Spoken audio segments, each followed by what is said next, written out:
Hello and welcome to You Don't Have to Be Crazy, the 10-minute payroll podcast from Payslip. I'm your host, Ger from Payslip, and each episode I have a light-hearted chat with some of the most interesting people in the world of payroll. And joining me today is Michael Francis, a true global payroll leader, author, speaker, and passionate advocate for the payroll industry. Hey Michael, thanks for joining me. Hey, Ger, thanks for having me. I really appreciate the intro. I'm not sure if I'm a world-renowned payroll expert, but you know what? I'll take it. So Payroll Congress has just been and gone, and when some of Yes. my colleagues were traveling out there, I said to them, keep an ear and an eye open for interesting payrollers that I could maybe have on as a guest on the podcast. Wow. And word came back to me, you got to get Michael Francis on because this guy is not short of an opinion. Well, they're absolutely right. I think that I have a voice and an opinion and a position when it comes to payroll. And so I'm very passionate about that. I want to make sure that, as you can see with the beard that I have, I'm not getting any younger. So I want to make sure that most of this knowledge is transferred to the younger generation, but we also see the advent of AI and other technologies. And so how do we as payroll individuals kind of look at this and not get intimidated by it, but embrace it and see how we can utilize it to get us to the next level? So on your LinkedIn profile, I did a little bit of snooping. I hope you don't mind. But, Oh, that's fine. you have a sentence, and it really stood out to me. You say, "My mission is to expose payroll as a valued business driver," and I love that. And I guess it probably does go some way to explaining your willingness and enthusiasm to share opinions.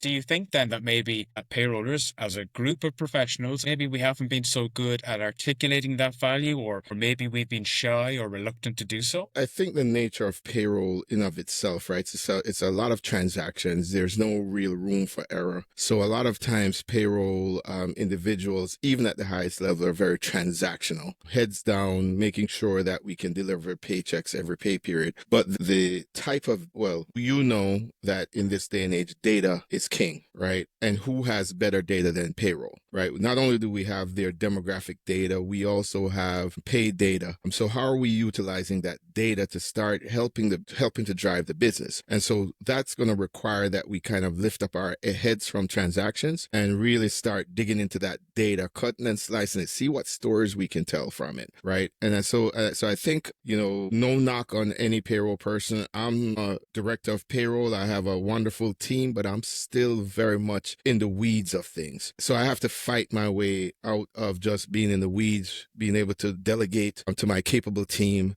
and then start cutting and dicing that data to start trying to add value to the business. So it has to be a focused effort to stop being so transactional, which is very difficult because I've been doing it for 30 years. And how I've been successful is successful paychecks, successful W-2s, successful year-end documents in the different countries that I serve. So that's really what your measure is. We still have a lot of room and a lot of things that we can add to the value of an organization. Do you think there's a sense in which if AI replaces some of the more, so you say, transactional elements of payroll, the calculations, the reconciliations, that actually if the role of payroll becomes more about the storytelling, it becomes more about the organizational impact, and that maybe that's the natural career trajectory for a payroller? I think AI can assist with helping us to raise our heads, right? But what that now entails is that a payroll person has to embrace the fact that they're not transactional anymore and see how they can utilize AI in its current form, and as it moves forward and evolves, what can it do? Payroll is so intricate. There's so many things that go on. Yes, there are very linear things that you can program and say, let's do. But then there's that one-off situation where, a decision needs to be made. And I don't care how well you train a machine and program a machine. Sometimes that human needs that touch. And then how is the machine really going to learn how to do payroll? It really needs individuals to do that.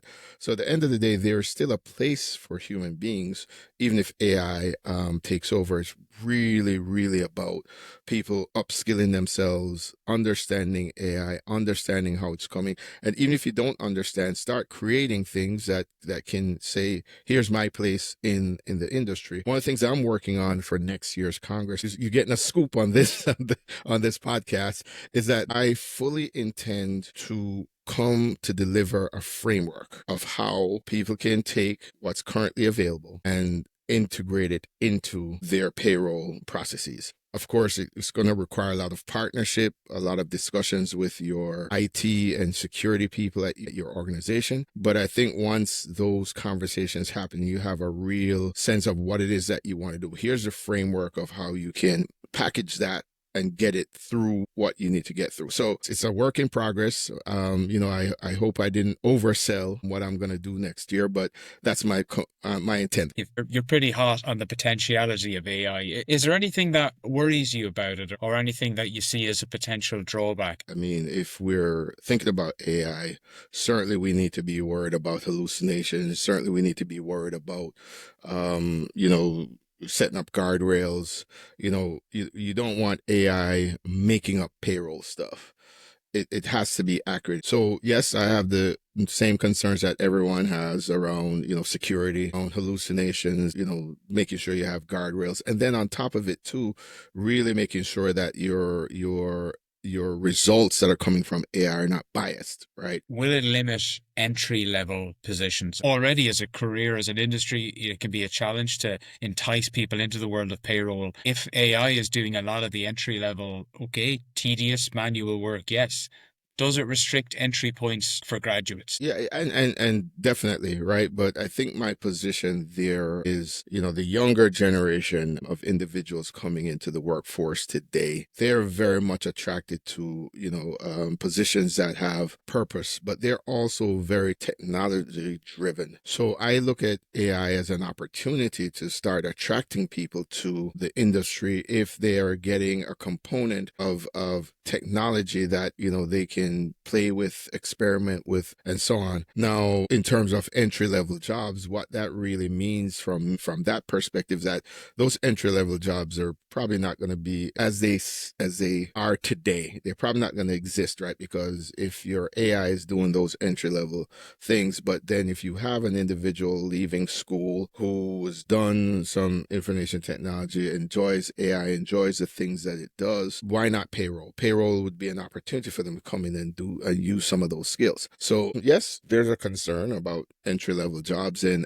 the level of entry coming in, but we also need to up our profile, right? If we're getting rid of entry-level jobs and we need these skill sets, certainly we need them coming in. AI is going to be that bridge, right? You have these younger people, very much curious, want to use technology and so on. You have older guys like me that are kind of dabbling in it, but we're not really all in yet because we still want to touch it, feel it ourselves. So it's really how do those two things kind of join that bridge where now these individuals understand our point of view and we understand their point of view, and then together we can really elevate this industry into what it could become, right? And so that's really where I am now. That's my point of view. It's an opinion that I have. Maybe it will happen, maybe it won't. But that's where my focus is always going to be: is how do I attract younger people in those positions, use these older people to help them to start doing the things that they need to do, and then together we can get the industry going in the right direction before I'm off in the sunset doing whatever I want to do. If I want to go fishing or do some consulting, that's what I would end up doing.